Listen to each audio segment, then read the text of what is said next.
Vio iko na maana kubwa sana. Okay. That person who designed the mirror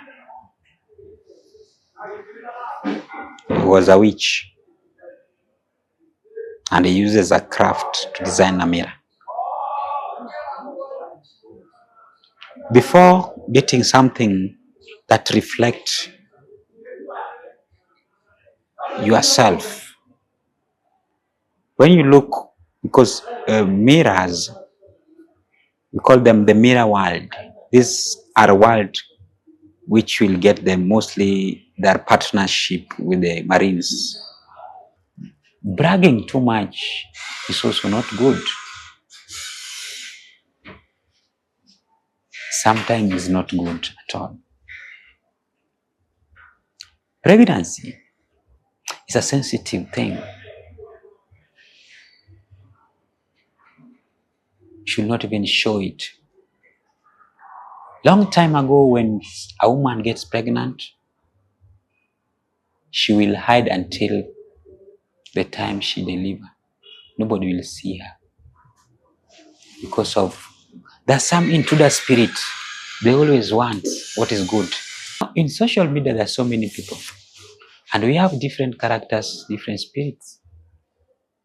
We practice so many things. You know, somebody can change even the sex of a child inside your home, when the child is still on a reptile position. You know, and bring a confusion out of that child. So that child will grow up confused sexually. He or she doesn't know which gender he is. Karibu kwenye Tales by Titus 254. Hadithi haziishi, hadithi zinaanza. Leo hii nakuletea mgeni all the way from Kisumu, ambaye wengine mnamjua, si mwingine bali ni Daktari Gogo. Daktari tu ambaye anaongelea mambo na spiritual world. Leo nimeona tuweze kugeuza vitu kidogo. Tumekuwa tumeingia into crime, tumeingia kwa zile stories za oye watu kulialia, alafu kidogo tunarudi pia tunaangalia mambo ya huwa watu wanasema kwamba life is spiritual. Na leo hii akona vitu kadhaa ambavyo atakuja kuongelelea, na we make sure tu kwamba umesubscribe, umelike, umecomment na una share. The more una like, the more una comment, the more show inazidi kugrow, the more show ina move sana, the more pia subscribers tunaongeza, because very soon tunahitaji kuchukua ile silver button, na it's because of you. Sitaweza nikiwa peke yangu, bali nitaweza nikiwa na nyinyi. So si moja kwa moja tuingie kwenye story, tusikie Gogo akona nini ya kutuambia siku ya leo all the way from Kisumu. Right? Karibu sana bro kwenye Tales by Titus 254. Nashukuru sana kuweza kukubali kuja kufanya show na sisi. Nimekuwa nikiona show zako sana, na leo nikaamua tu tuweze kukaa chini kuongea 1 2 3. Labda uelezee mtazamaji majina kamili ni nani, umezaliwa wapi, na kiasi ni nini unafanya, nini umekuja kwenye Tales by Titus leo, umekuja kuambia watu nini? Right. Asante sana. Yes. Kwa majina natambulika kama Nabii Gogo. Mimi ni spiritualist, and also mimi ni mtaalamu katika mambo ya spirit, na tunachambua mambo ambayo yanamjia maisha ya saa hizi ni spiritual. Tunachambua mambo ambayo yanafanyika spiritually. Mimi ni mkazi wa Kisumu, toka Kisumu Dala. Kisumu Dala. Yeah. Je, niwe umesafiri all the way from Kisumu, na nasema asante sana kuja kuelimisha wa Kenya 1 2 3. Nasema asante sana. Ukisema spiritualist, unamaanisha nini kwa mtu ambaye maybe haelewi sana? Nini ambacho unaweza kuwa unamaanisha? Moja nikileta kwa Kiswahili, wengine wanaichukua na jina mbaya, lakini hivyo ndio napenda kuileta hivi. Hivyo ndio iko. Lakini wameichukua in a negative way. So mtu spiritualist, a spiritualist is somebody who study the knowledge of cosmic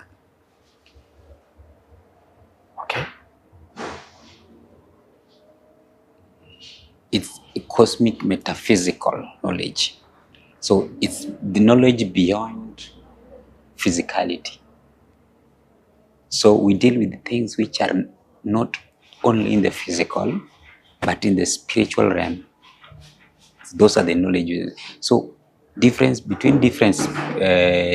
have no difference between us and scientists. Okay. We don't believe, we acquire, we find out. So that what make us also different with we call them Christians, Okay. who also study the word spiritual knowledge. They believe, but us, we don't believe. Because when you believe, you stop yourself from thinking. But as spiritualists, we think outside the box. We think beyond. So you think infinity. Thinking is infinity. You cannot be blocked, because believing is stopping you from thinking. It's only showing you to believe on something, and that is it. Okay. Yeah. Nimekuwa nikiona interview zako kwa wingi sana, mahali kwingi sana, ukiongelea mambo tofauti ya kimaisha.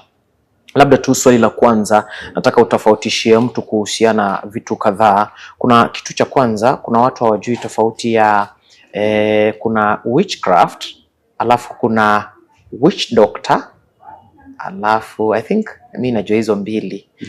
Nataka utofautishie watu, what is the difference between witchcraft and witch doctor? The witchcraft, witch doctor. Yes. Now I'll break them into the subtitles. Yes. Here we have the word witch, which is a general word. You'll find it witch doctor, the witchcraft. Okay. The witch. The doctor. And the craft. Craft is a science. It's a cosmic science. Mm-hmm. Doctor, kwa Kiswahili utaita mganga. Kwa English, you will say is a doctor. Somebody who study herbal. When the study of pharmacy, you will find is a witch. So somebody who study herbal medicine, or somebody who can heal, can treat, whether you are an evangelist, you are in the ministry, you are in the doctrine, the doctor, these scientists, doctors, you are preaching, you are healing, both of you are doctors. So long as you can heal somebody, you have the energy of healing, that person is a doctor. Whether you talk to somebody and they get healed through talking, that person is a doctor. Whether you preach, you treat somebody with the water, you treat somebody with the herb, is a doctor. Okay. Depends with you can study or it's a inborn. Both of you are doctors. The craft is a science. That thing you are practicing, the thing you studied, that is a craft. This the study of metaphysical, the study of cosmic, is a study of something which is beyond the physicality. The witchcraft itself is a practice. What you are practicing is the witchcraft. The witch is practicing a craft. Witch practicing a craft. And this witch which is practicing a craft, you have to be a doctor. And they will call you a witch doctor practicing a witchcraft. Okay. Yeah. I think that is a simple between those two. There's also a wizard. Oh yeah. Wizard, and there's also this called the night runners. Yeah, in fact, I wanted to come to that question. Before you go, let me just put it in a correct way. We have, let me use Kiswahili word so that maybe my viewers can understand better. Kuna mganga, kuna mrogi, Chawi. na kuna mchawi. Mrogi, mganga, mchawi. Oh, kuna mrogi, mganga, mchawi. Au wanaweza kuwa watu tofauti. Naam. Na wanaweza kuwa mtu mmoja. It depends with the knowledge yako. Hizi zote ni knowledge ziliko tofauti. Mganga. Tulielezea pala mganga is a witch doctor. Is a doctor, not even a witch. You can be a doctor but you are not a witch. Means you don't practice metaphysical knowledge or spiritual knowledge. You can just be a physical doctor like these ones in the hospitals. Or you can be a physical doctor like you are treating people with herbs, these healers, treating people, but you don't have this knowledge of seeing beyond their physicality. Wewe ni mganga. Yes. Lakini unaweza hizo jina zote zinaweza kuwa jina mtu mmoja kulingana na knowledge ya mtu. Ukiwa wewe ni mrogi, na unaweza kuwa tena mganga. Lakini unaweza kuwa mrogi na wewe si mganga. Mrogi ni yule ambaye anaharibu. Anaenda anaharibu kila ambacho kimetengenezwa na mtu. Yeye anaweza kuangalia hivi na ukibeba chakula inaweza haribika. Unaweza kuwa na kitu yako fulani umenunua na anasikia wivu ndani yake, hiyo kitu yako na mambo yako yaharibike juu ya hiyo wivu yake. Hiyo iko ndani ya watu wengi, hiyo rogi.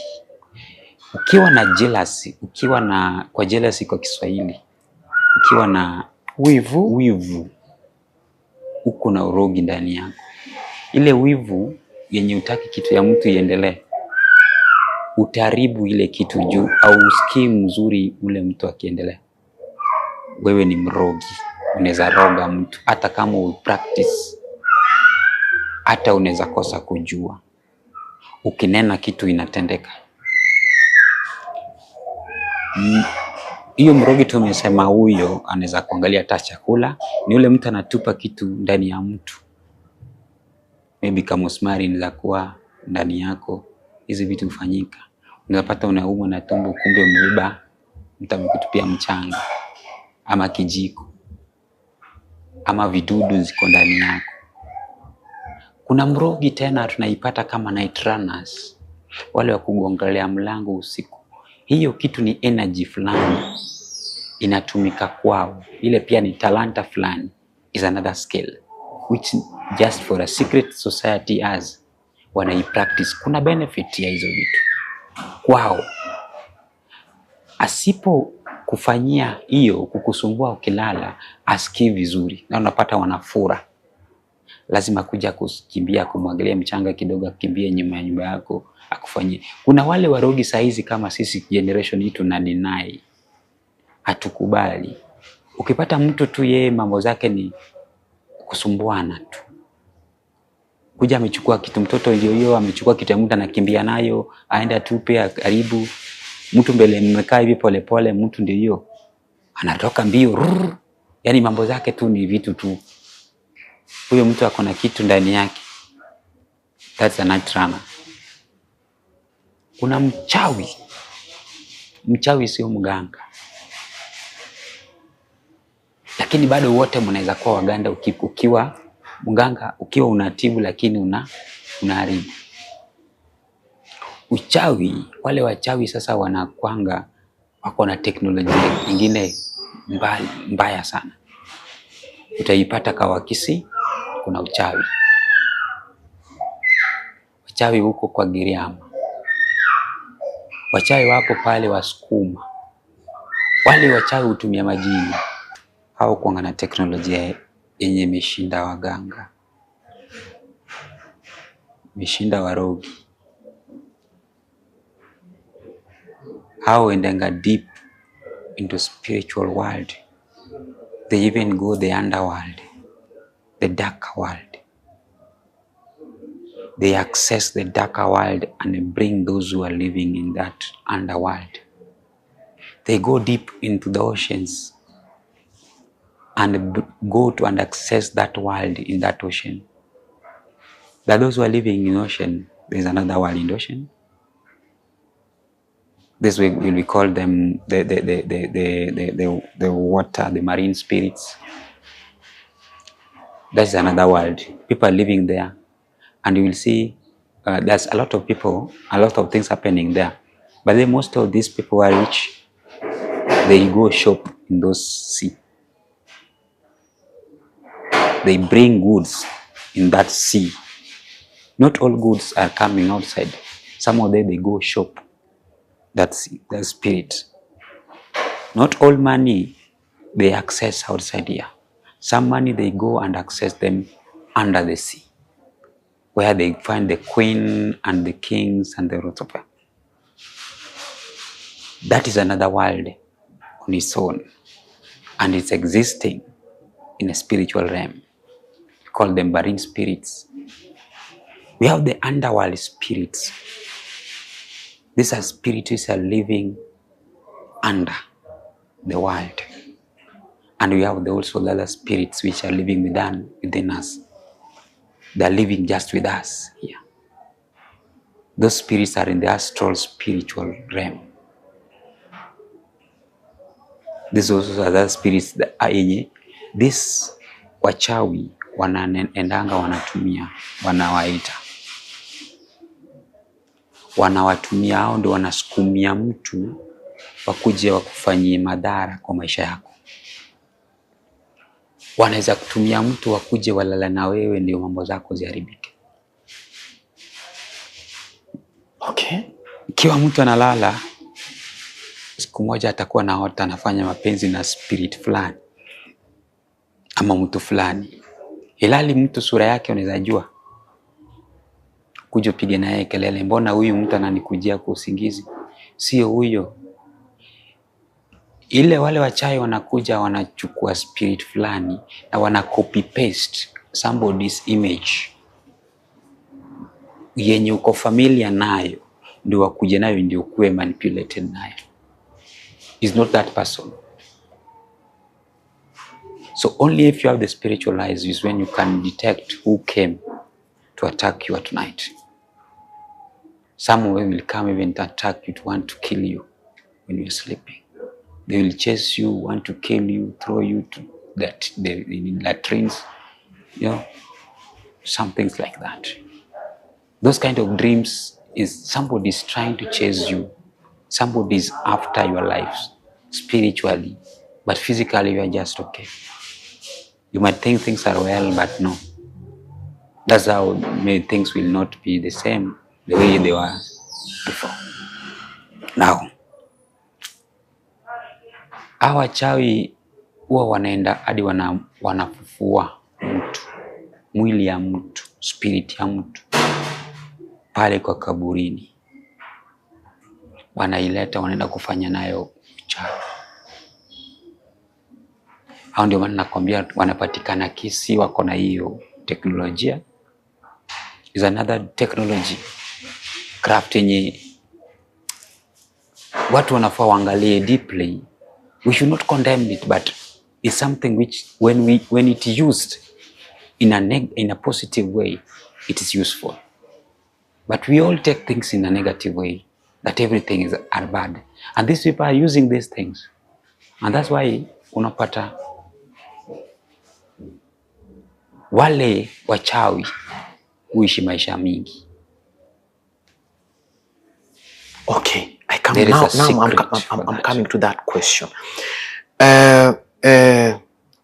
Utapata kwamba mtu ni familia fulani ni wadosi sana.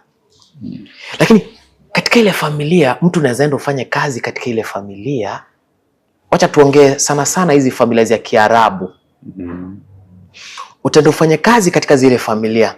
Then all of a sudden mtu atakuwa mgonjwa, huyu mwenye ameenda kufanya kazi. Let's say example ni Mwethiopia.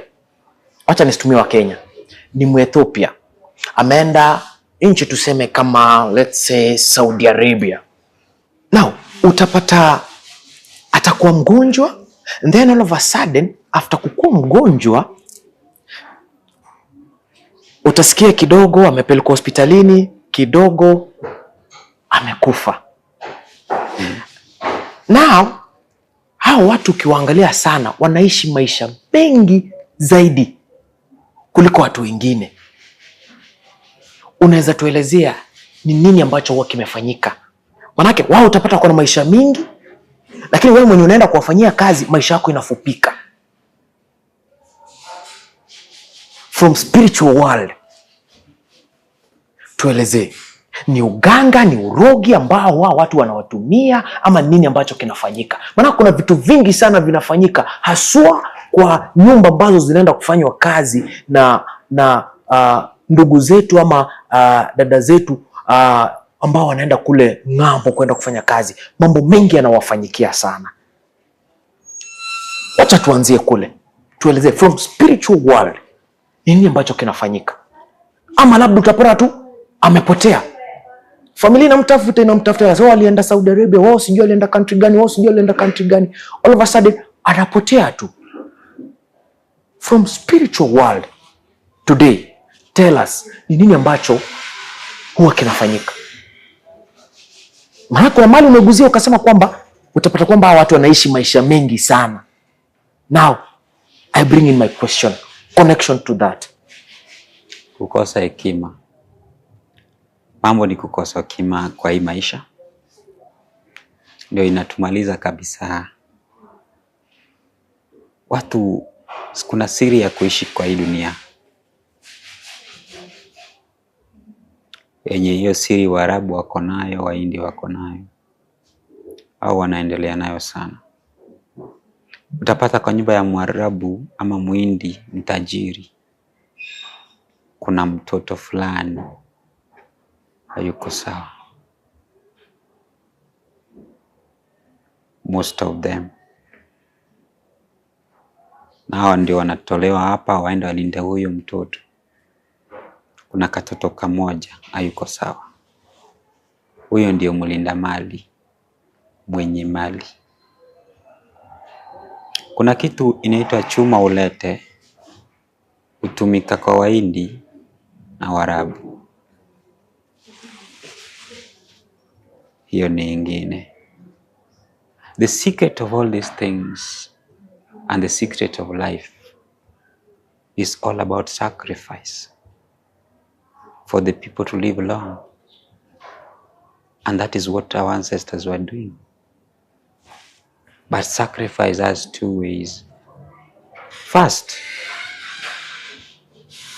a positive sacrifice. Second is a negative sacrifice. Depends with the spirit of negativity or positivity.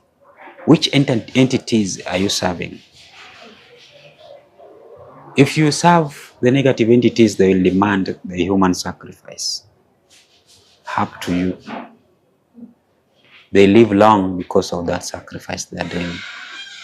When they sacrifice you or that person who come to their premises, which is a foreigner, their life will be added. They will live long. They live in that person's life. That's why we'll see bad people, all this wachawi wanafanyia wameua watu wengi, they will never die. You will get to them even in our politicians are there. They live long. You'll wait, wacha nani akufe, nani ameshatusumbua sana miaka mingi akufe. You will wait. He will not die. He will die at his time. Because of what? He sacrificed his people to his God. Let me talk about the Saudi Arabia part. It's so sad. I know it's searching. Life is also hard. And most of our ladies and men, mostly ladies normally get affected so much when they go there.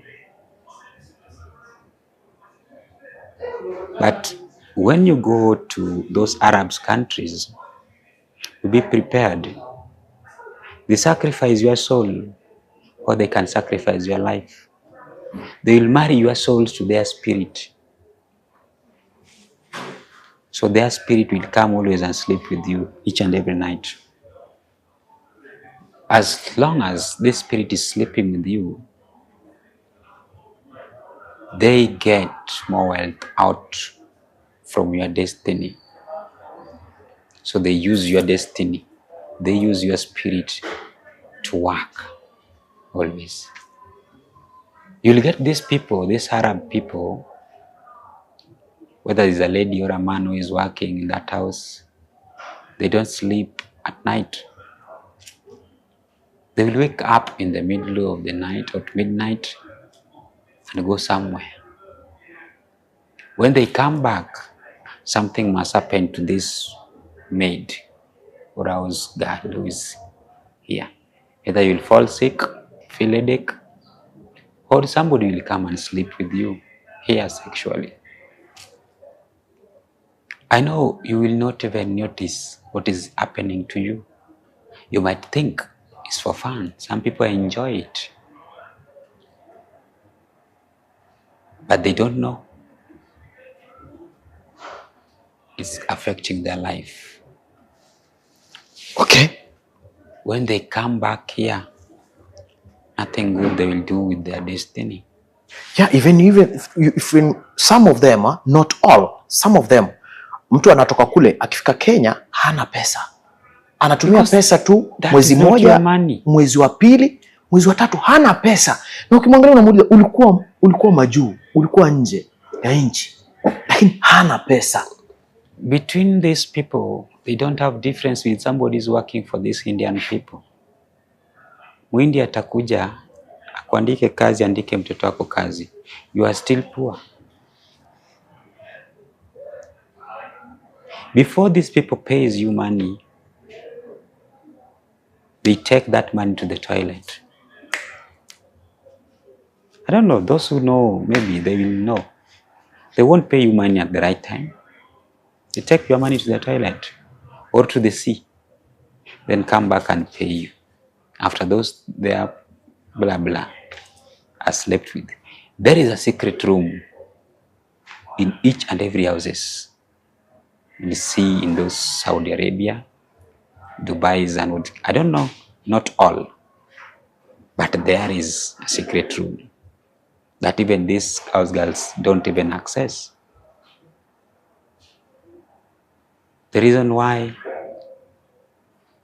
some of those who might be the room of sacrifice of those ladies who normally go there, the ladies who will are here around, they just got lost like that.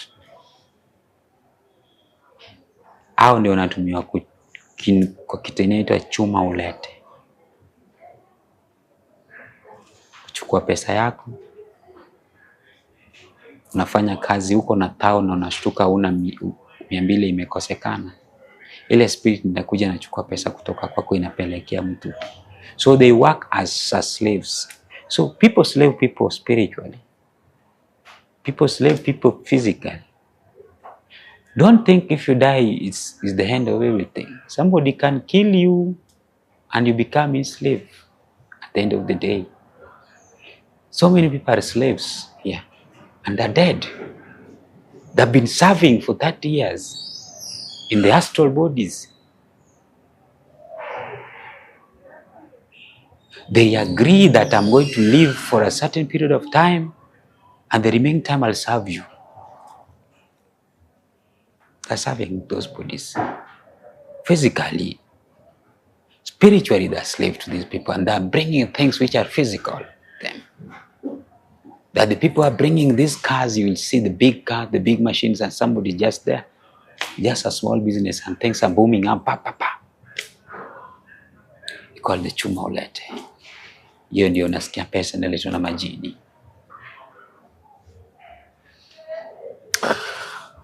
Kuna vitu tu unazidi kuchimbua, kuna kitu ambacho kingine sasa, acha nikuulize, tunauliza tu kwa niaba ya Wakenya, maanake niko sure kwamba watakuhitaji tena na tena sana kwa show, kuweza tu kuangalia, tunaangalia mambo na spiritual life ha? Kuna kitu inaitwa majini. Majini, mbona iitwe majini? Na majini huwekwa na nani? Na majini hutoka wapi? Na ni nani mwenye majini? Najua kila kitu iko kwa shetani, lakini katika shetani pia kuna viwango maybe vingi, lakini tuelezee, majini hutoka wapi? Spirituality. Yes. Spirituality, we don't talk about the devil here. Spirituality, we talk about the evilness. Not devil, doesn't exist in spirituality. Okay. Devil, Shaitan, these are the state of mind. We create devil out of our consciousness. It doesn't exist anywhere in the spiritual realm. It doesn't create anything in the spiritual realm. We have one creator who creates nature. Yeah. Even we don't dwell in the heaven, hell. Spiritually doesn't have that. Heaven and earth, heaven and hell, these are state of mind. State of consciousness. When you are in a good time, your super subconsciousness is awake, is aware and at peace. You live in heaven. It is a state of mind. When you are going through difficulty in life, passing through problem, going through diseases and the so-called poverty. I don't know, poverty in Pure is also another different ways. Let's say you are going through difficult time, you can't bring something on table, you can't eat. Passing through hell. Those are state of consciousness.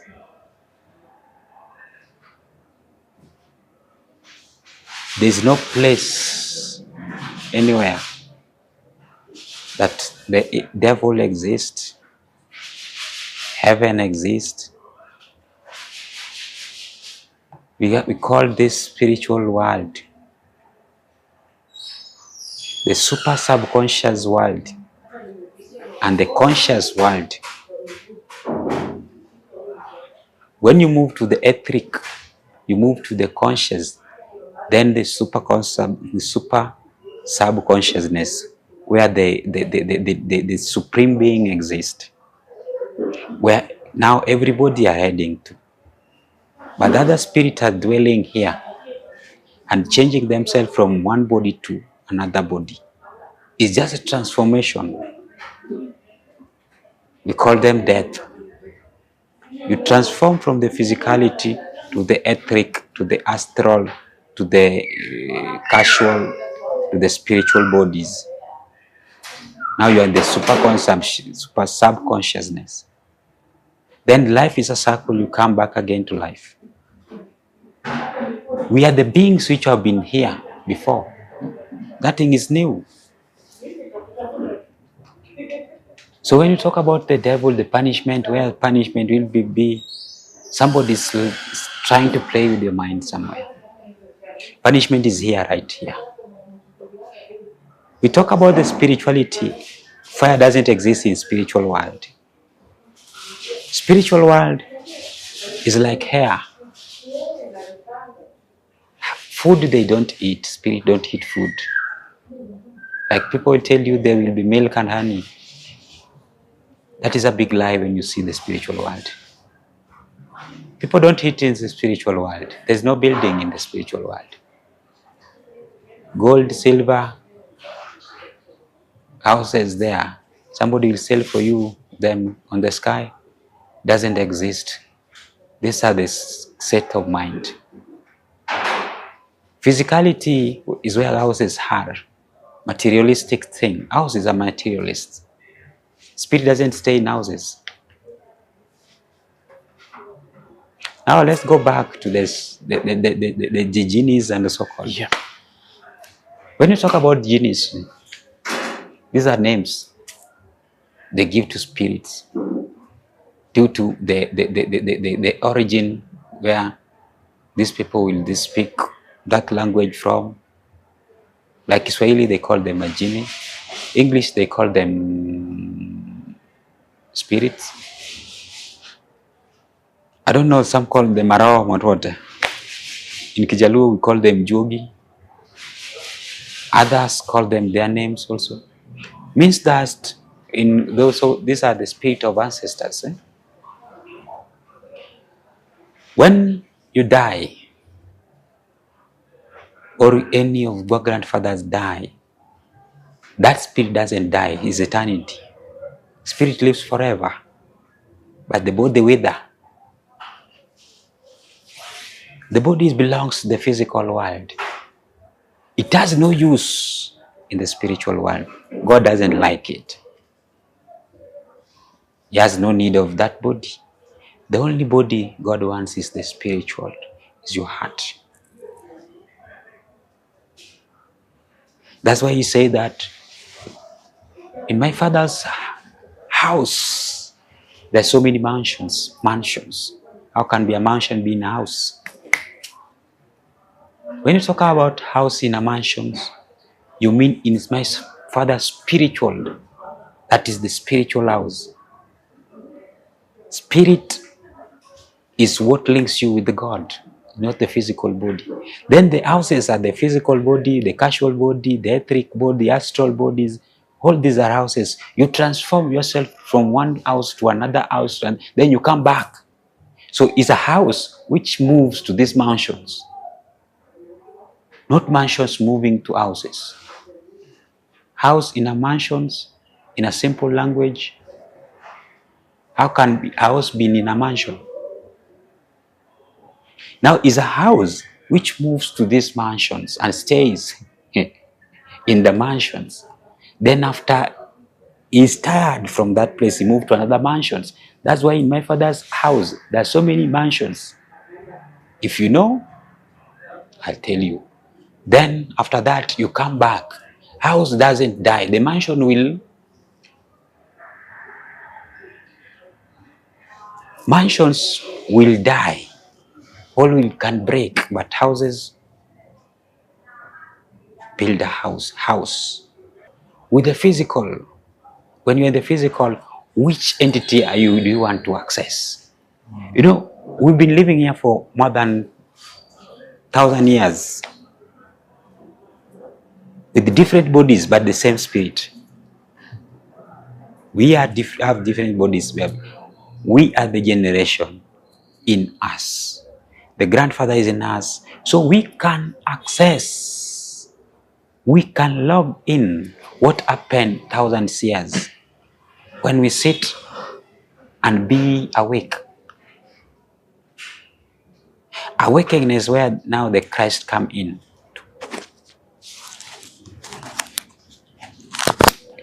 When you have a spirit of your forefathers, and now you bring that spirit.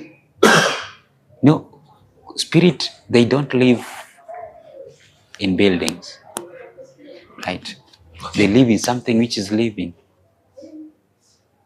They can live in animals, in human beings, something which has blood. That's why in long time ago, not even long, the era of our grandfathers, they were keeping this kind of pets like snakes, tortoise, and they put those spirits inside these snakes and tortoise. They are not just snakes. They are snakes, but a spirit of a human being living in those things. And they use them to do their magic. Because you cannot tame them without giving them where they want to live. You cannot remove a spirit and leaving that spirit there. You have to show that spirit where they want to live. That's why even when Jesus removed that spirit from that madman, possessed man, the spirit asked him, where do you want to take us now? Go to the pig. And the pig to the ocean. Means spirit cannot be in buildings. They must be in something which is living. So when somebody's called you Majini, tell you there's Majini, there's something which is a living thing which is there. Or they can even live in somebody. They come and possess you. Possession means somebody's coming and conquer you, taking over your house and making that house to be like that house is for that person. So you don't have a say on that house. So normally they possess and manipulate the bodies of the physical body, and they start doing their stuff. They complete that. They start completing their missions into those things. So that is what we call Majini. Okay. The spirit which died before. Okay. And some of them tunazita mababu. Yes. Ama ancestors. The difference is when one of them is a bad spirit and another one is using a good spirit. That's what makes them different.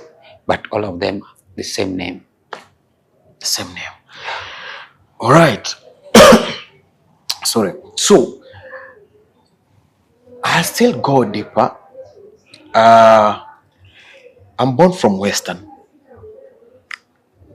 And in Western, we have these people who keeps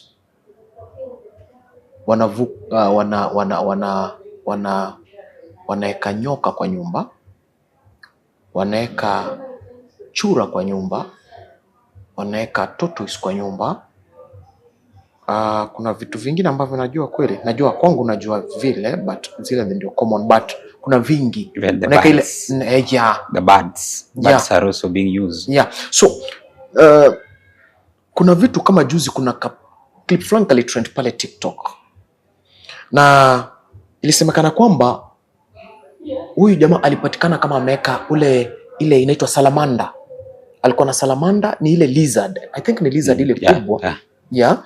Kuna salamander, akawa na nyoka wawili. Mmoja alikuwa brown, huyu mwingine alikuwa black, kwa shingo akona zile nini za white kama ring. Alafu pale kando kukapatikana kuna picha ya Wamalo wa kijana. Ya Wamalo wa kijana. Exactly, you saw that thing, yeah? Na ilikuwa inatolewa na prophet fulani. So, na ukiangalia haikuwa picha yake ya Wamalo wa kijana peke yake.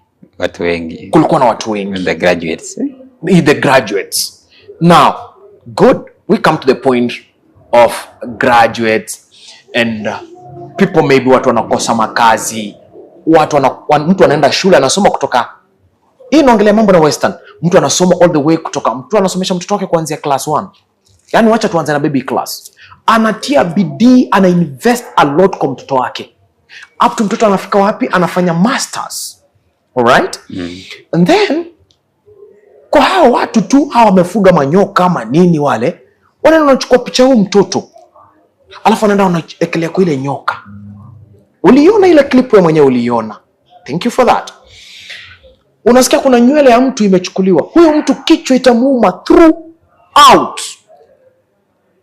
Maisha yake haisongi, maisha yake imesimama kabisa, haisongi.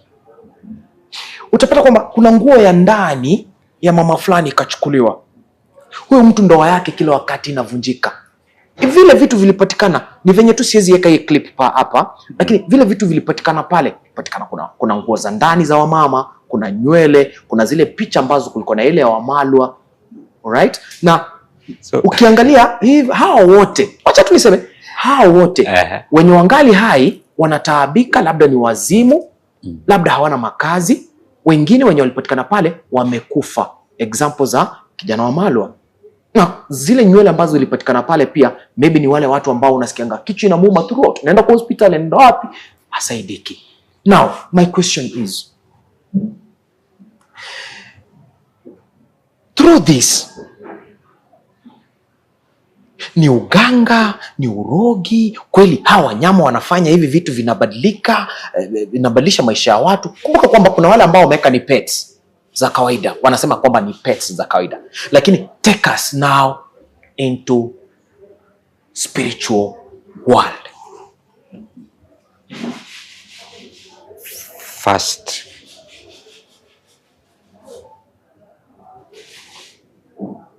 pictures. Yes. Suppose I don't know you. I don't know you. Can I do for you wrong? Can I harm you if I don't know you? No. I'm doing my work. As I'm doing my work here, I'm a spiritualist. Okay. You can also find pictures in my place. All right. Do you think I can take anybody's picture without them bringing them to me? No. And who is that bringing that picture to me? If you are going through something and you bring your picture because you need a job, or you want to untie those blockages, those imprisonment inside your life, and I tell you, for you to be delivered, you have to bring your picture. You personally, you brought your picture there for your deliverance, and you succeed and you get a job. The picture will remain on the altar for the protection. So when these people normally come and fight you, they will not find you, or they find that there is a strong protection with your foot. Is that your question to that person whom you find picture in his place is wrong? Somebody brought a picture because he needed help, and he helped that person, but the picture remained to the altar, because there's a procedure in spirituality. I did not go and look for your picture because I don't know you, and I have no business even for harming you. Why should I harm you and I don't know you? Now, second question here. I'm coming from Kisumu. Maybe you are coming from Western. Do you think I can go and look for enemy, just specifically somebody from Western whom I don't know? I go and look for your picture. What if somebody who is close to you and doesn't want your progress take your picture to me as a spiritualist, so that I can give a punishment to this person? Or you did somebody wrong, you wronged somebody somewhere, and you now need punishment to be done to this person, or somebody has stole your stuff, and I told you, go bring a picture of that person and bring it to me, and I have your picture. Am I the one who is wrong, or is you who bring the picture? Who is wrong here? No, it's me. So why are you against somebody who's doing his work or her work than you condemning that person who went to look for this mganga? Because this mganga did not look for this picture. People came to his place, they looked for him and gave him this picture. He's not right, he's not wrong. He's just doing his duty. I will also do that because I do both. Who is wrong? Do you know the process, how things are working in spiritual world? I don't know. If you go, you want to kill somebody, bring it to me. For example, I'm not saying I'm killing anybody. I've never killed anybody. And I don't do that. I'm just saying, for example, there's somebody who has wronged you somewhere. Now you come to me as a spiritualist to give you advice. And your thought is only to finish this person. You know, I won't have a hand on that. It's you who will do the things. And when that things follows you, do you think when you're being haunted, do you think that Muganga will be haunted? It is you who is going to be haunted, because it's you who has killed, not Muganga. I'll tell you, okay, that is what you want. Now come, bring that picture here. Take that water. Put some herbs there. Not even water. There's also cancer where somebody can teleport you. I can teleport you through that water, and I video call you. Your picture and your video will be shown into that water in that basin or in a mirror. What you are doing now, and until you come, take that knife, stab wherever you want to stab. Immediately that person has stabbed the knife, you are going to die immediately there. Who has killed? Is it me or you? Who has come? Who has held the knife? Is it you or me? Who has the hand onto that? Is this person?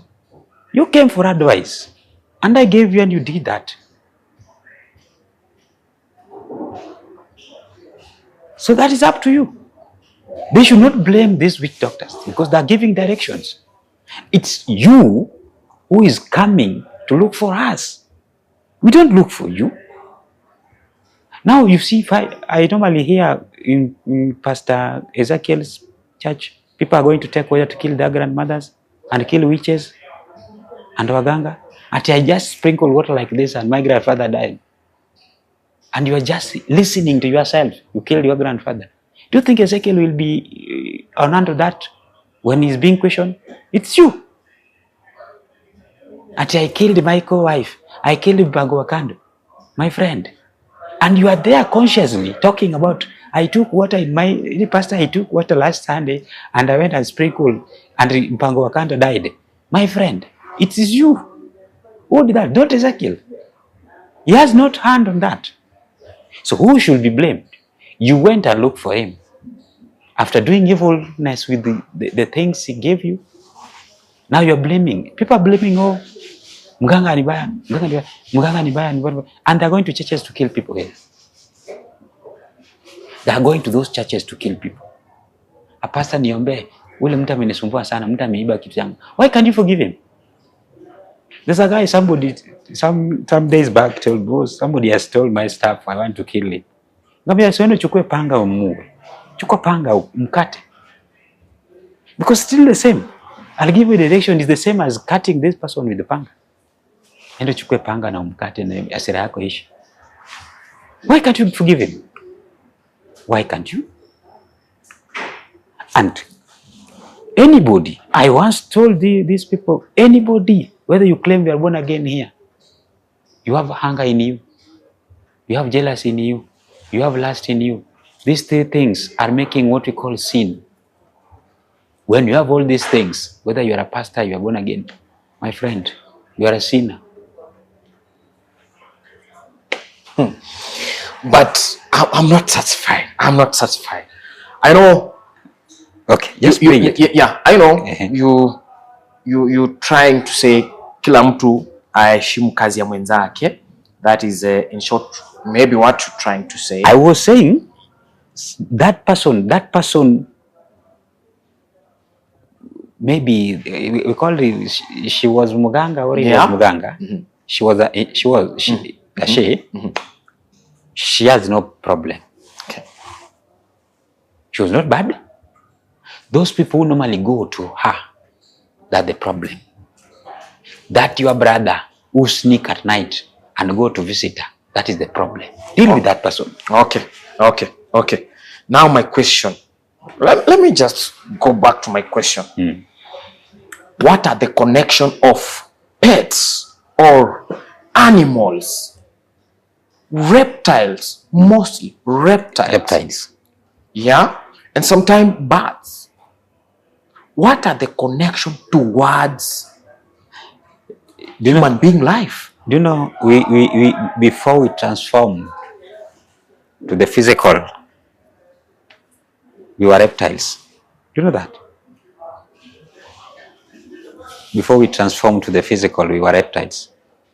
From the conception time, when you see a child, an infant on a womb, that child looks like a reptile. Is it true?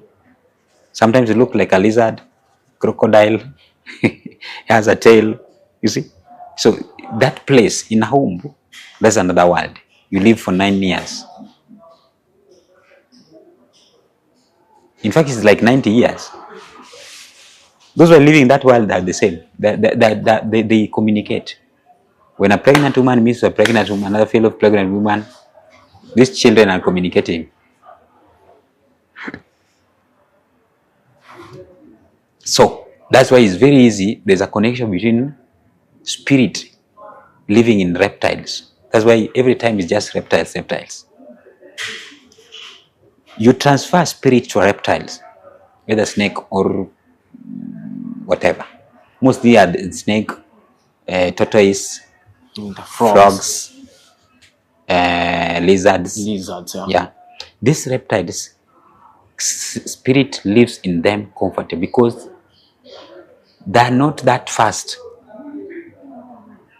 Like you can't put a spirit in a dog. He will jump every time. Pap, pap, pap. There are those who put spirits in cats also. Cats also, they are calm in spirit. They can also calm spirit. And they also have their own world, by the way. They see, cats see things spiritually than any other animal. Now, it is very comfortable for the spirit to live in these reptiles. That is the answer. It's very easy for you to transfer an ancestor which had died and you put it into, so that is what we call, you can reincarnate. You can reincarnate that spirit who died, then back to life again. So they will only help you in a spiritual world. So when somebody wants to be treated, like that, the spirit which will tell you, or you are having this and this, your enemies want to attack you, tomorrow you will get a good job. So that the spirit which will talk, see. But there are those who can handle them inside their body, and they will tell you them. But there are those, if you want them now to have a large or a strong, you have to create them, create their physicality. What they are going to live while they are in the physical, you have to give them the physical body. Is when they can talk. You will even hear their sound. They even sound. That reptile will sound and ask you your name. He'll tell you, not ask you, tell you your name. Yes, you are John. Yes, John. Philip is your father. That's how they work. Into those who are having them there. Okay. So when you kill that spirit, those who kill that spirit, go. You are a media. Go and search for that person who raised his hands and killed that spirit. Go and look for that person, if he is okay. But like the situation that we are talking about, it was done with the pastor himself, is the one who killed it. No, fine. Who was killing them? Because I remember it was a first pastor. He killed a snake, 2 snakes in fact. I wish I could have that clip. Now, after that, what happens? Okay, haven't followed. Because you can't take, those who are spirits living, you can't take them in the building. They went ahead and entered into those people who are standing there. you take them into your home because they're now scattered. It's like somebody has chased you outside your house. Where will you live? So you'll ask for accommodation, or you live by force. You're going to live somewhere by force because you don't have anywhere to live. Logically, when such things happen, fine, we appreciate the work of whatever. We also do that work. It's not that we don't do it. We have done several like that. We break those altars which are not that are not worth in somebody's life. We call them intruders altars, foreign altars. We break them. You can bring an altar which is in Uganda. You're living in Uganda and you bring it here. That is what we do. So it's a good process, fine. But now, after doing that, will you give them some sacrifice? Because their aim is to kill. You see? You have to give them blood, or else they will walk along with you to your place. Where if Jesus himself, they ask Jesus, you are now removing us here. Where are you going to take us? Give us a place.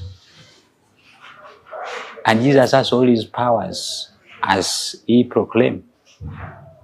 If he had power, see, he could have refused and tell them, go to, like nowadays pastors are giving them fire, burning them in fire. Did Jesus even burn anything in fire? If you try to read your scripture, nowhere. You can't burn spirit in fire, nowhere. Spirit cannot be. Those are things, these are beings which died before. They have already died in physical. You can only burn something which is in the physical. You can't burn spiritual. How? Fire, fire, fire. You are burning this person's physical body. This fire is going to burn this person's physical body. Spirits are manipulators. They are stronger than us. But we are smarter than them. We can manipulate them with our own mind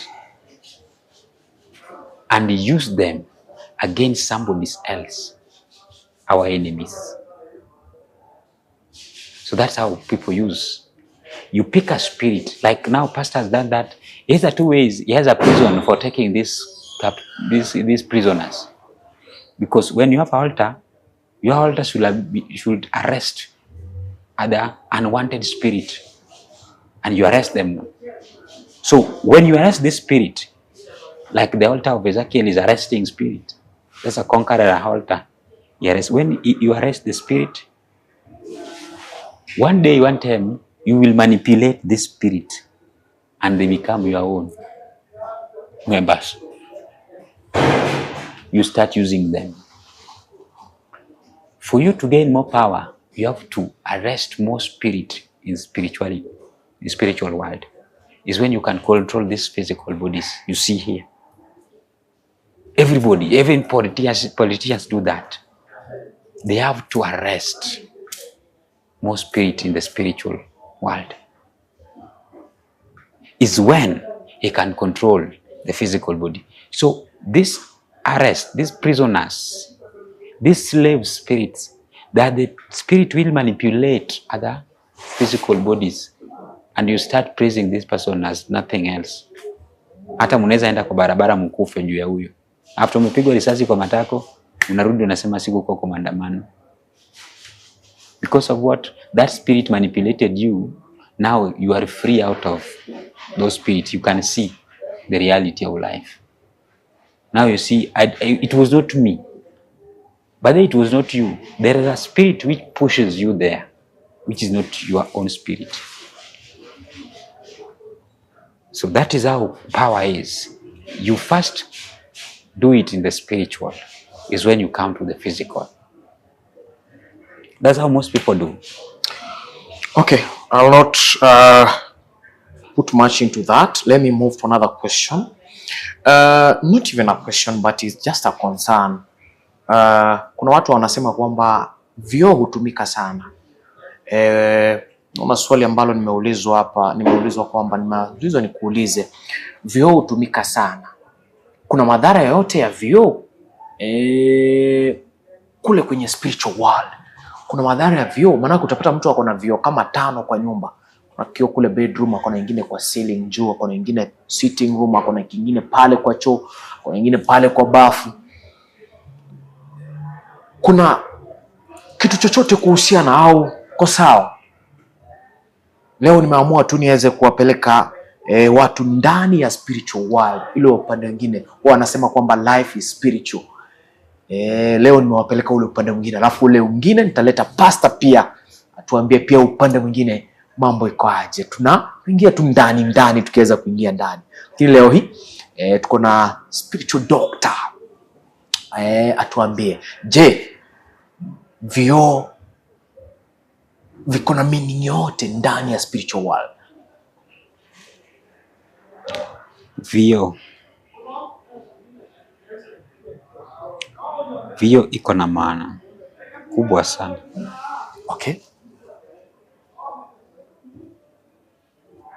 That person who designed the mirror was a witch, and he uses a craft to design a mirror. Before getting something that reflects yourself, when you look, because mirrors, we call them the mirror world. These are a world which will get them mostly their partnership with the Marines. Because when you look at yourself through water, you'll see your reflection. That what reflects there is not you.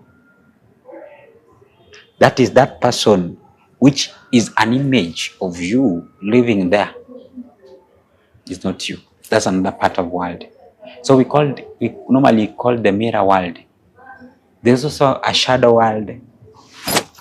When you look at yourself as shadow, that shadow is not your physical body. Mirror is not your physical body. You can't touch that body. It's good to have a mirror. At the same time, it's bad to use it in the wrong places. Mirror also can take you to another world, which you won't even like it. Mirror can take you to the astral world. There are things when you do at midnight with a mirror, you apply on the mirror and you sit down alone.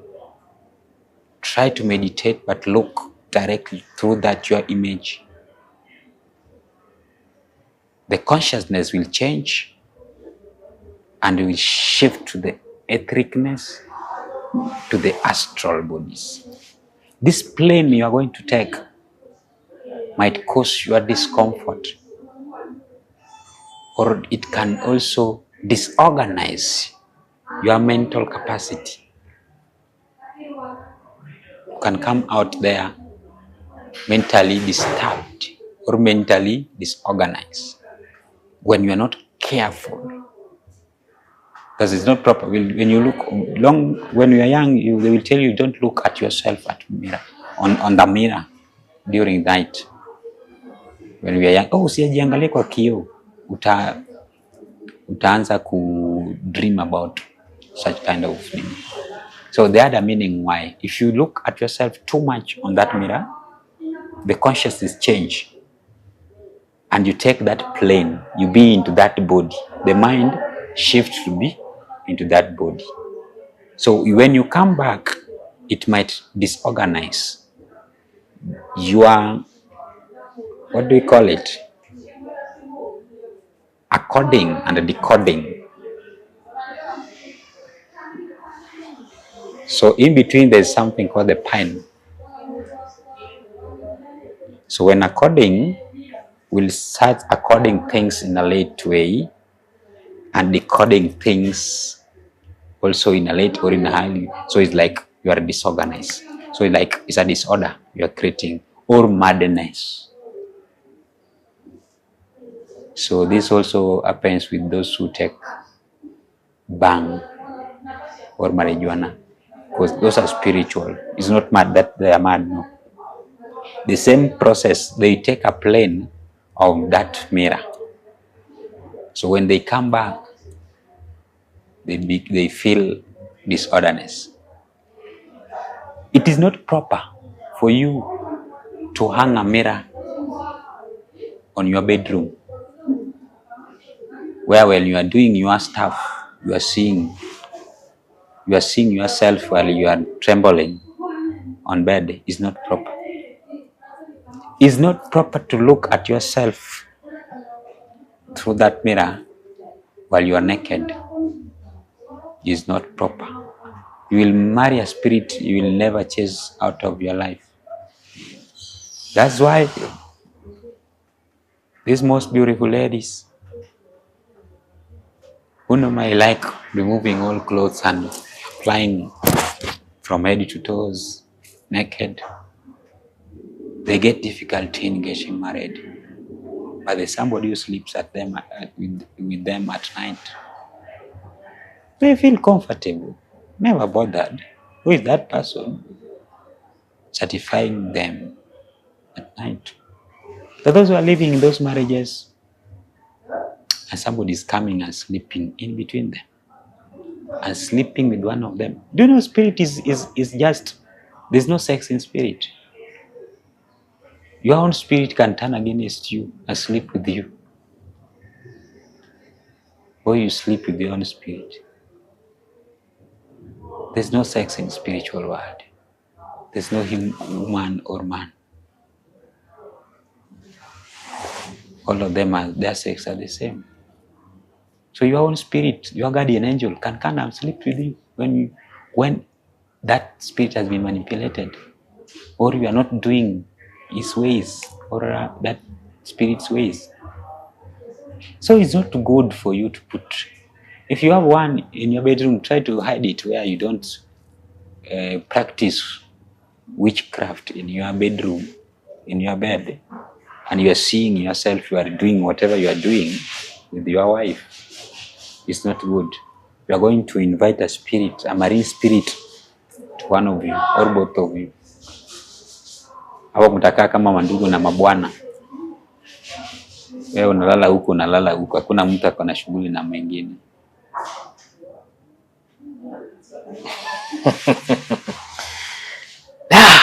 Mambo inakuwa nzito tena inakuwa.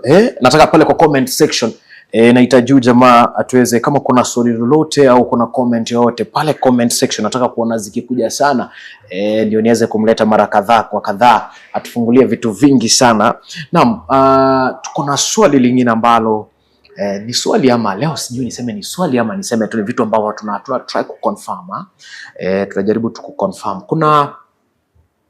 Kuna wakati fulani mwanadada fulani alikuja pale mtandaoni pale TikTok, akawa akona mimba, alafu akawa anaonyesha watu venye mimba yake ile venye ball huka anakashika na ako live, anaonyesha, anafurahia ile maumbile yake venye ball imepop out.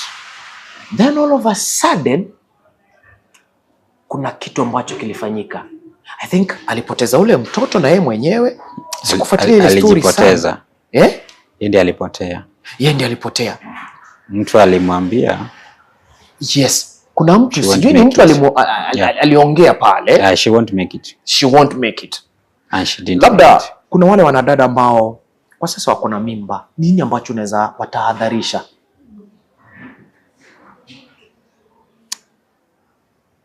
Kukosa hekima.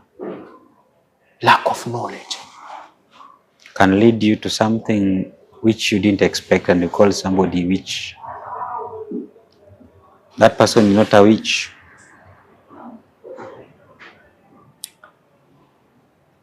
Back, I talked about jealousy.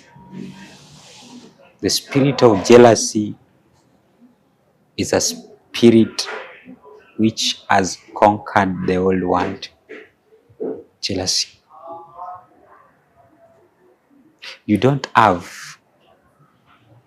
You have and I don't have. I want what you have and I can't have what you want, what you have. So nakula na macho.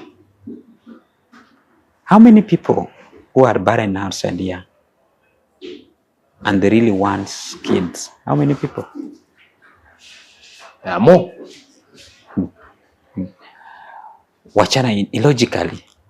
Umai kula ndimu mbele ya watu? Ama mtu amekula ndimu mbele yako?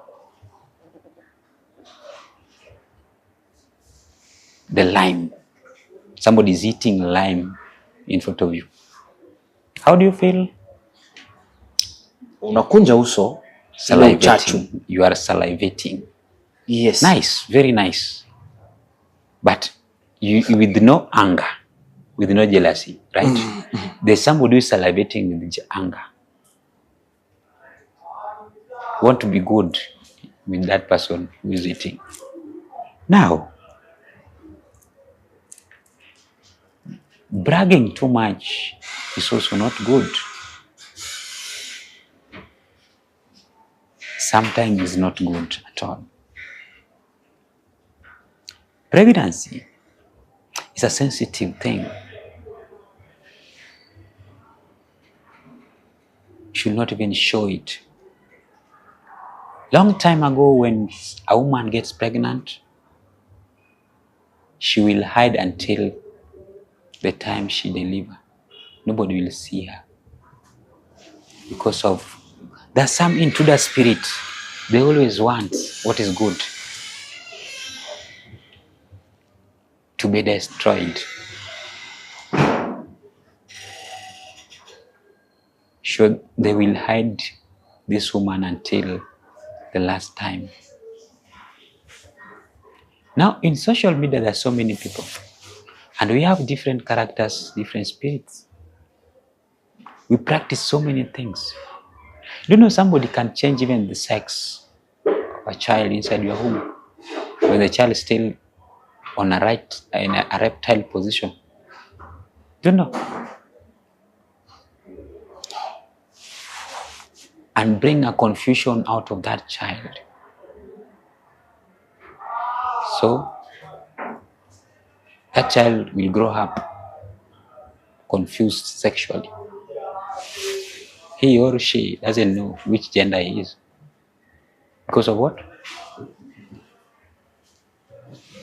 Distortion happens during the reptile positions or during the infant time.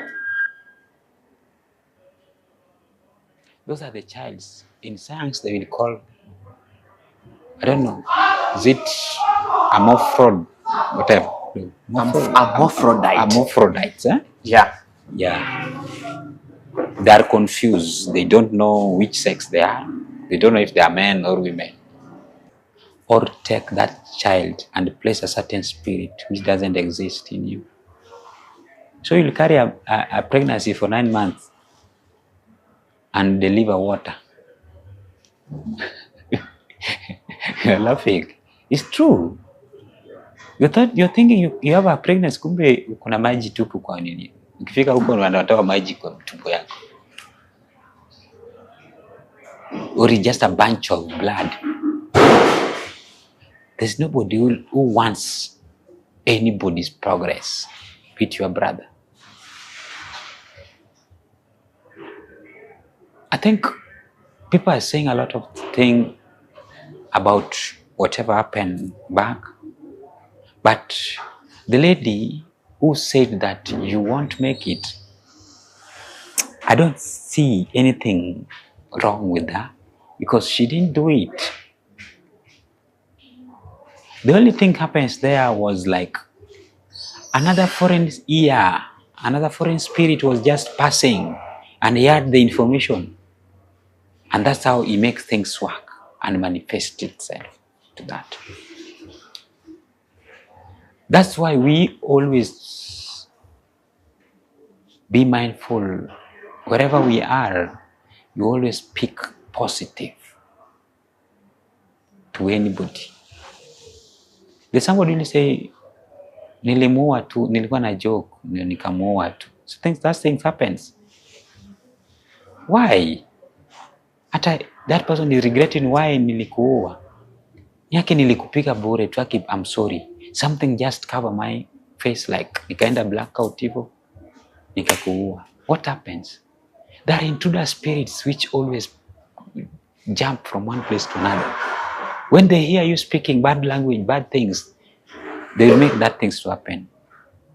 So you be watchful. Anything that comes out of your mouth to people might affect other people and also affect you. Okay. Stop showing up. Most people in social media, let them see. Oh, today I'm cooking ugali. Today nilinunua gas. Nilinunua fridge. My friend, if it is not cloud chasing, somebody will bewitch you for no reason. Or you unaenda somewhere, you have a photo with somebody's car, and the village people are seeing this, and those who doesn't want your progress are seeing this, and you're not even protected out to any of these things happens to you. You're not protected. Now they reach a point whereby things are not moving forward. Naanza kulia nini? You've caused yourself all this problem. I know it's difficult, it's good. Too much family photos, not good. On social media, exposing too much family every time is not good. These people are reach a point of even destroying people's families, the marriages. You have done a nice wedding, you won't make it. People will just criticizing, oh, it won't even last for 2 years. And there are some mouths which when they say that's how it works. And by the way, inafika 2 years and it's not lasting, by the way. And you are complaining. And you showed this to them. The things you have to hide. Let them see. But don't tell them where you got it. They will go behind your back and destroy the source of everything. People have suffered because of that. They showed their source. Now the source was covered and destroyed. I think when you are making videos, fine. Fake life sometimes is nice, but try to put it in a fake, like you're in a poverty state. People like when you're suffering. They don't like when you are progressing and you are rich and you are feeling good, you are feeling happy. Who wants you happy? Who told you that he wants you to be happy? Even your brother, your sister, you breastfeed from one breast. You've suffered and sleep. Some of them in those, this called jambi, whatever. Some of them wamelale kugunia pamoja. You've eat in one cup, drinking soup on a cup, not a dish, not a plate. Sometimes there was no plate. You suffered. When one of you arise, that's where you will see the true life. You only become one while you are suffering. By the time one of you will have something that the other doesn't have, that friendship, that relationship, that sisterhood, that brotherhood will not be there. Will start narrowing. Now there is enmity. You start saying, this is doing for me this and doing for this and this. Without you thinking, no, why did that first rain, that drop started? Now I'm wet. Mvua ilininyeshea wapi? Ilitunyeshea wapi? You are still, now you are fighting as brothers are fighting now. Now you are fighting with your mother. You are fighting your father. Some people are saying their mothers are bewitching them. Who? How can you give birth to a child and you bewitch that child? How? There is somebody somewhere who is watching and doing this thing and making you guys to fight. Because of what you said, what came out from your mouth, what you showed to them. We are suffering from our own problems. That is what has been affecting us. That lady suffered from her own problem. Suppose she hid, she didn't expose the luxury life she was exposing. Suppose she didn't abuse some of the people and get angry with her. Suppose enemy didn't see the good life and the good pregnancy, the good home she had. Suppose all these things were not there.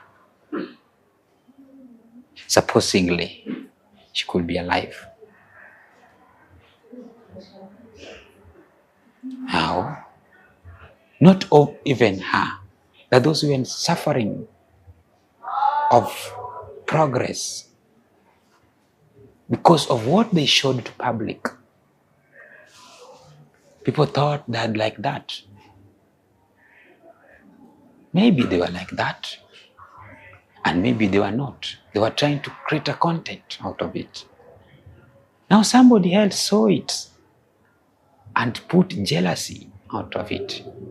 Now you see, they went and canceled your destiny. They went and ruined your destiny. Those are the people whose destinies are being slept with those cobras and hizo tortoise wenye uliona huko. Wanalalia hizo destiny zao huko. Because they saw you are in town, you are making it in life. And they don't want you to come back to the village with something. You will go there and come back empty-handed. You will suffer. Okay. Strain, sweat. At the end of the day, they will laugh at you. Huyu alisoma akafanya kila kitu akaenda maju. Hakuna kitu. And they know what they did to you. And that the people will come and give you advice for the first time. Because what they saw happening to your life. The cause is you. Who showed them that? In this life, you try to be flexible sometimes. You don't be the same way people think you are. Sometimes you change, you be the way they don't, or they didn't expect you can be. Sometimes you also be like your own. But when you just show them one direction, is a easy way for them to attack you in any way. We have a lot of page we can't finish, and maybe just to ask the final question, and then we break. We will be having part 1 and part 2 from the show, but we really need to do more shows like this. We have a question here that is coming in.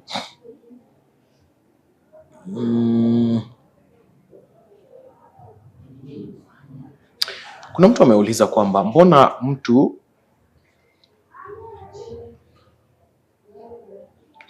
watu hubeba mfupa ya nguruwe ati kwamba nguruwe ukinga mapepo. Hii ni swali tu ambalo limeulizwa na rafiki yangu hapa mmoja. Yeah, she's true. Sijui mbona akafikiria hivyo na akauliza. It happens in a belief. It exists in the spiritual beliefs.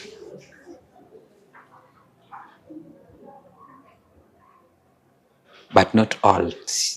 Sio mapepo. Kuna hata warogi. Ukiwa unapika nguruwe kwa plots zingine utafukuzwa.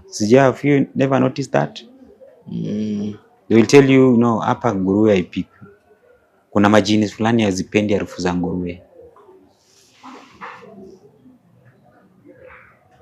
We'll check mostly kwa nyumba za Wanubi, Waislamu mostly. Sorry to say that. They will tell you no. Hayo majini haipendi. Kuna majini hazipendi harufu mbili. Harufu ya bangi na harufu ya nguruwe. Mfupa ya nguruwe hufanya kazi mingi sana. Lakini kwa ule mtu aguzi dawa. Sikia. Au guzi dawa chochote ya kinga. Itamaliza nguvu. Nguvu yake iko juu kabisa. Iko na nguvu. Kiukweli, ukiwa nayo kuna wale waliochanjwa nayo. Chanjo mingi hukuanga mifupa ya nguruwe. Kama unajua. Na ukiwa huko kwa taalamu, kuna chanjo ambao yanakuzuia visirani, wachawi, warogi. Yale chanjo yanafanyika katika ile stool ya miguu tatu ya kitambo. Na kapali uchi unapigwa chanjo mwili yote na mifupa ya nguruwe. Kuna chanjo nyingine hufanyika katika pale Ant Hill. Sijui kwa Kiswahili inaitwa vipi. Mlima wa Mchwa. Mlima wa Mchwa. Pale Ant Hill ile kubwa iko na tushimo hivi. Unakaa pale saa 6 usiku, unapigwa chanjo pale. Yanakuzuia matatizo hizi za accident na kufanyika hivi. Ufanyika hivyo. Sasa iko na nguvu. Lakini madhara yake ni moja. Ukiwa umechanjwa hivyo, hauguzi dawa. Dawa gani wasema? Dawa ya hospitali? Dawa ya kukinga. Siongei siko hata kwa dawa ya hospitali. Mimi siongeangi mambo ya dawa, sivyo dawa ya kizungu. Hainihusu, yanahusu wazungu na wale madaktari, na tukiwa wagonjwa watupee tumeze. Ni sawa. Dawa hapa tunamaanisha dawa kina aina mingi ya kujikinga kimaisha. Dawa ya mapepo, ya wachawi, ya kisirani, ya nuksi. Kutorogwa, ukikula, kushika nyota ya mtu ovyo ovyo. Kuna mtu anakinga hadi kivuli yake ipotezwe. Ushasikia kitu kama hiyo? Mtu anapotezwa kivuli yake haoni. Mtu pia anaweza kuja na kunyang'anya kivuli yako hakuna. Ushasikia mtu analea kivuli yake hakuna, ni maisha. Wewe sio mtu kama una kivuli. Lakini pia inaweza fichwa because kuna mtu akija na dawa na akiweka kwa kivuli yako, akanyage na mguu, mwisho wako hivyo. Kuna watu wengine sio kutibu hii mwili, unatibu kivuli yao. Kuna watu wanachanja vivuli, kivuli ndio inachanjwa, sio mwili, na kinatoka damu. Wanipata? Yeah. Anachanjiwa kivuli, dawa inafichwa pale kivuli. Ndio watu roga na tofauti. Teknolojia ya kuroga watu ni tofauti. Mtu anaweza kuroga kwa nywele, vile ulisema nywele ilienda nayo, anakuja na kunyoa usiku. Anakunyoa na spiritual monitoring spirit, na hiyo ni kuchukua mtu nyota yake imeenda. hauna nyota ile yenye Ezekiel anamwambia hauna nyota ya ndoa, kumbe imeshachukuliwa ukinyolewa usiku. Kuna watu wanakuja kwa kivuli yake, kama Luanda Magere, ulisikia story yake. Kivuli ndilikuwa na nguvu. Hii kivuli nilikwambia, there is a shadow world on its own. Mambo yake yanafanyika kama kivuli. Akija akiweka dawa kwa hiyo kivuli, mambo yako kwisha. So ndio maana wanachanja, hata akiweka dawa kuna protection. Na nini ya kivuli hata inanga tiba. Hata ukienda kwa waganga wasipoangalia, kumbe shida iko kwa kivuli, unakufa. Hata uende kwa mchawi gani. Hiyo tabia iko Mombasa mingi sana. Wengine pia wanateka wanawake wanateka nao wanaume za watu katika kivuli. Wewe ni wake kabisa. Sasa nguruwe ipo. Kuna nguruwe pia unaweza nini? Kuna watu ushasikia pia kuna mifupa ya umbwa. Fanya kazi gani? Kuna wengine watakuchanja na mafi ya umbwa. Umbwa mwanamke. Utafuatwa kama wale mwanamke anafuatwa. Unashaona mwanaume wa umbwa, mwanamke anafuata kutoka village fulani, imetoka fulani. Ukiwa mwanamke unafanya kazi hii ya kahaba. Au pewa hiyo chanjo. Msa sikudanganya na kupewa chanjo gani. Hidi kwa mfupa ya mwanamke, umbwa mwanamke ndio wanakuingia, ama mafi ya umbwa. Wanakupea dawa, wanachanganya dawa, wanaoga nayo. Watu watakufuata hivyo. So mifupa zipo, mifupa ziko dawa, mifupa ya nguruwe, mafuta ya nguruwe. Naona anointing ufanyika na nini? Mafuta ya crocodile fanya mambo mingi. Hiyo ndio ancient Egyptians walikuwa wanatumia. Wanakuwa anointed watu with the crocodile oil kwa vichwa za watu, because it is a reptile and it has power. Wachana hizo livole yenye siku hizo unapata wanatumia ovyo. Deliverance ilikuwa inafanyika na hiyo crocodile oil. These are ancient things yenye ilikuwa inafanyika. So kwa hizi wanyama, siri ipo kwa mnyama, siri ipo kwa mmea. Siri ya maisha ziko hivi mbili, mnyama na mmea peke yake. Si hata binadamu haina siri yoyote.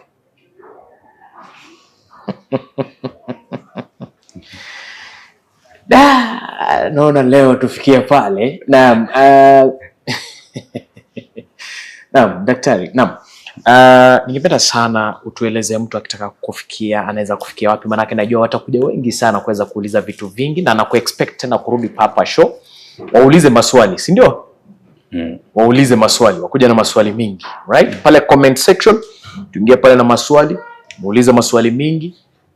Next show tutakuwa tunajibu maswali yenu. So nimeuliza tu yangu mimi random, but najua kwamba next show kujeni na a lot of questions so that tunaweza muuliza kunaenda aje. So doctor, tutaweza kutuachia nambari yako ya simu, tuambie mtu anaweza kupata wapi na wa expect nini wakati wanakuuliza. Unajua mtu anaweza kuchukua namba yako na anaanza kuuliza vitu zingine za ufala. Sio ni watu watufua. So ni watu fanya. So expect kwamba utaulizwa vitu vingi, utaulizwa maswali ambayo ni funny, bagine. So expect tu kuulizwa vitu mingi. Niko flexible. Kuna wengine wanauliza swali mingi. Yes. Tena mingi zaidi. Yes. Wengine wanauliza zaidi mingi sana. Mingi sana. Alright. Niko flexible, haina tatizo. Unaweza uliza, lakini ujue ukiuliza zaidi na ukose kujua kenye ilikuleta pia ni shida yako. Okay. Wengine wanaenda wanasahau kenye imewaleta, wanaingia kwa topic nyingine yenyewe. Wanaingia kwa topic nyingine. Mimi nitaingia na wewe na hiyo topic. Shida yako. It's okay. Tupe nambari yako ya simu. Sasa nambari yangu ya simu kwa WhatsApp. unaweza nipata 07 57 10 12 25. Again 07 57 10 12 25. Unaweza enda pale TikTok Gogo, Facebook Nabii Gogo. Na kuna Nabii Gogo mingine huko Gogo Nabii, wachana na yeye. Mimi Nabii Gogo, mimi ni mwanaume, ule ni mwanamke. Alikopi jina yangu. Unajua nilikuwa nimezaliwa kabla yeye. Sasa nikopi jina yangu. Asanteni sana. Shida yako yote ukikuja tunaweza tatua, tuangalie vile tunatatua, whether uko wapi. Ukiwa majuu sawa, advantage. Ndio watu wa majuu pia wako na kile vizuri kuliko hao watu wetu pia vizuri. Unapopote, hata sio lazima ufike. Ukitaka kufika pia uko free. Tuko na ofisi Kisumu. Unaweza kuja kututembelea, upate matibabu pale. Sisi tunafanya both sides. Tunafanya maombi, tunafanya matibabu. Mtu asikuambie sasa wewe ni kanisa wa Deliverance fulani, wewe ni wa Catholic fulani, wewe ni Anglican fulani, sasa unafikiria hatuwezi kukubali. Spirituality has no religion. So spirituality is the mother of religion. So when we are practicing spirituality, we welcome everybody. So tunakusupport, depends with what you believe, ndio penye tutakuweka. Hatuta kudiscriminate whether you are a Muslim. I deal with Muslims, I deal with Christians from every corners of the world. So ukiwa Muslim sawa, ukiniambia unaniambia tu kwangu mimi usinitajie ile ni sawa. Tuingie kwa unajua ugonjwa naye hitaji dini. Sasa mtu usidanganye wewe ni fulani na ugonjwa, kuja utibiwe. Yeah. Asante sana Nabii. Till next episode tutakutana hapa tu tuweze ku clear some airwaves. All right? Nashukuru sana pia unaposafiri kuweza kurudi kwenu. Najua kwamba unaingia pale Mombasa pia kiasi. Kutoka pale pia ukirudi kwenu Kisumu, nakutakia kila laheri. Right? Na nashukuru sana kuweza kuchukua time yako kuja tu kuweza kufunza Wakenya 1 2 3 kuhusiana mambo na spiritual world. Tunakuhitaji sana tena sana. Na next ndafanya interview after 2 or 3 interviews. Nataka tukuje tukue na debate. Tulete pale katikati. Mtu tu ambaye anapinga tutamleta pale pia aweze kutuambia 1 2 3. So I expect you more and more on my show, right? Nashukuru sana bro. Mungu akubariki mahali popote pale unapoenda. Thank you. Kwa kweli mmeweza kusikia mambo ambayo Daktari Gogo ameweza kuongelelea. Ameongelelea vitu vingi sana, na unajua kwamba spiritual life ni kubwa sana, huwezi imaliza katika wakati mmoja. Spiritual life ni mambo ambayo hatuwezi yamaliza, na kuna vitu ambavyo vingine ameviongelea, vitu ambavyo pia mimi nikiwa mdogo nilikuwa nikiweza kujiuliza mbona hivi. So kumbuka kwamba maneno ambayo umeanza kuyasikiza si maneno ya Tales by Titus za 254, bali ni maneno tu ambayo ameweza kuongelewa na Daktari Gogo na hayana uhusiano wote na Tales by Titus za 254 au yoyote kwenye Tales by Titus za 254. So chenye utafanya, make sure kwamba umesubscribe, umelike, umecomment na umeshare show iweze kusonga zaidi na zaidi. Till next episode nitakuwa nikimleta tena Daktari Gogo. Ukiwa na swali lolote, kuja pale kwa comment section uweze kuuliza. Bila shaka next episode atakuwa akijibu. Kwaheri.